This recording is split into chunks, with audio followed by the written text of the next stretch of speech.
اعوذ باللہ من الشیطان الرجیم بسم اللہ الرحمن الرحیم رب اشرح لی صدری ویسر لی امری واحلل عقدۃ من لسانی یفقہوا قولی۔ ریاض الصالحین حصہ اول۔ کھلے اور چھپے ہوئے کاموں اور حالات میں نیک نیتی کا ہونا ضروری ہے۔ فرما برداری، آگیا کا پالن، نیکی اور بھلائی کے کاموں میں بیچ کا راستہ اپنانے کا بیان۔ اللہ تعالیٰ نے فرمایا، ہم نے یہ قرآن تجھ پر اس لیے نہیں اتارا کہ تم مصیبت میں پڑ جائے، اور فرمایا اللہ تعالیٰ تمہارے ساتھ آسانی کا ارادہ کرتا ہے، وہ تمہارے ساتھ تنگی کا ارادہ نہیں کرتا۔ حضرت عائشہ رضی اللہ تعالی عنہا سے روایت ہے کہ نبی اکرم صلی اللہ علیہ وسلم ان کے پاس تشریف لائے۔ ان کے پاس ایک عورت بیٹھی ہوئی تھی۔ آپ نے پوچھا یہ کون ہے؟ عائشہ رضی اللہ تعالی عنہا نے جواب دیا کہ یہ فلاں عورت ہے جو نفلی نمازیں زیادہ سے زیادہ پڑھتی ہے۔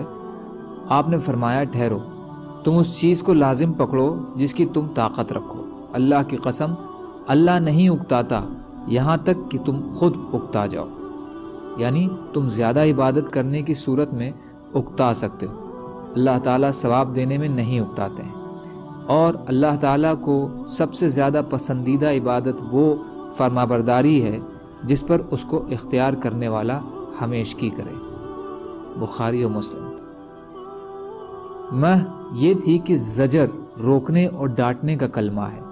لا یمل اللہ، اس کا ثواب ختم نہیں ہوگا، اور تم سے اکتا جانے والے کا سا معاملہ نہیں فرمائے گا کہ تم اکتا جاؤ اور عمل چھوڑ دو۔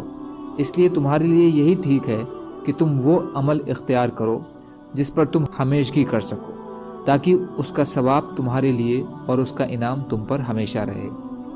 فائدہ، اس میں طاقت سے زیادہ عبادت کرنے سے روکا گیا ہے، کیونکہ اس میں اندیشہ ہے کہ کچھ روز کے بعد انسان اکتا جائے گا اور عبادت بالکل ہی چھوڑ دے گا۔ اس لیے عبادت اور فرما برداری میں بھی بیچ کا راستہ ضروری ہے۔ اللہ کو وہ عمل بہت پسند ہے جو ہمیشہ پابندی کے ساتھ کیا جائے، چاہے تھوڑا ہی ہو، کیونکہ ہمیشگی والے عمل کا ثواب بھی ہمیشہ ملے گا۔ اس کے برعکس تھوڑے دن کا عمل کرے اور اس کا ثواب بھی کچھ ہی دن ہوگا۔ حضرت انس رضی اللہ تعالیٰ عنہ سے روایت ہے کہ 3 آدمی نبی اکرم صلی اللہ علیہ وسلم کی پاک ازواج مطہرات رضی اللہ عنہا کے گھر آئے۔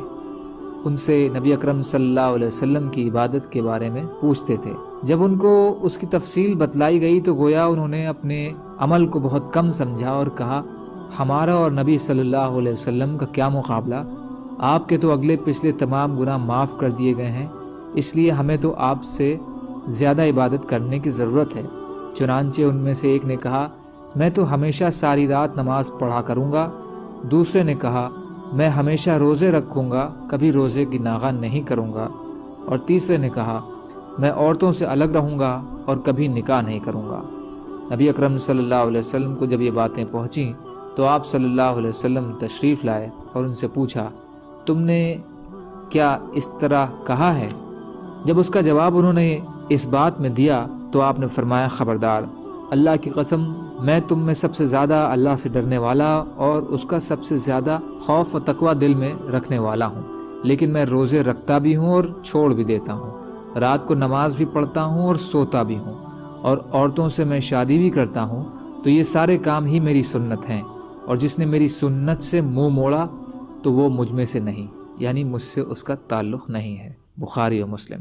فائدہ، اس میں عبادات میں بیچ کی راہ کی، نکاح کی اور نبی اکرم صلی اللہ علیہ وسلم کے انوسرن کی ترغیب اور ہمیشہ روزہ رکھنے یا ساری رات بنا سوئے عبادت کرنے کی مناہی ہے۔ بدعات میں خیر اور ثواب نہیں ہے۔ تمام تر خیر و برکت اور ثواب صرف اور صرف نبی صلی اللہ علیہ وسلم کی فرما برداری اور ان کی اطاعت میں ہے۔ حضرت ابن مسعود رضی اللہ تعالیٰ عنہ سے روایت ہے کہ رسول اللہ صلی اللہ علیہ وسلم نے فرمایا، اپنی طرف سے دین میں سختی کرنے والے ہلاک ہو گئے۔ آپ نے 3 بار یہی ارشاد فرمایا، اپنی طرف سے دین میں سختی کرنے والے ہلاک ہو گئے۔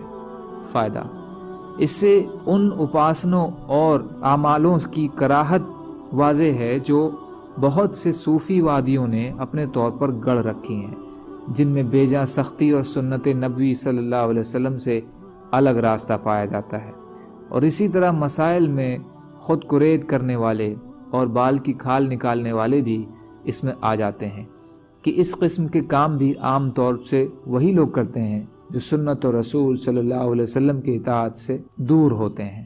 سبحان اللہ و بحمدہ، سبحانک اللہم و بحمدک، اشہد ان لا الہ الا انت، استغفرک و اتوب الیک۔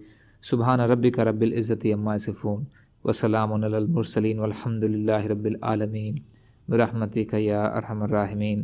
لا الہ الا اللہ محمد رسول اللہ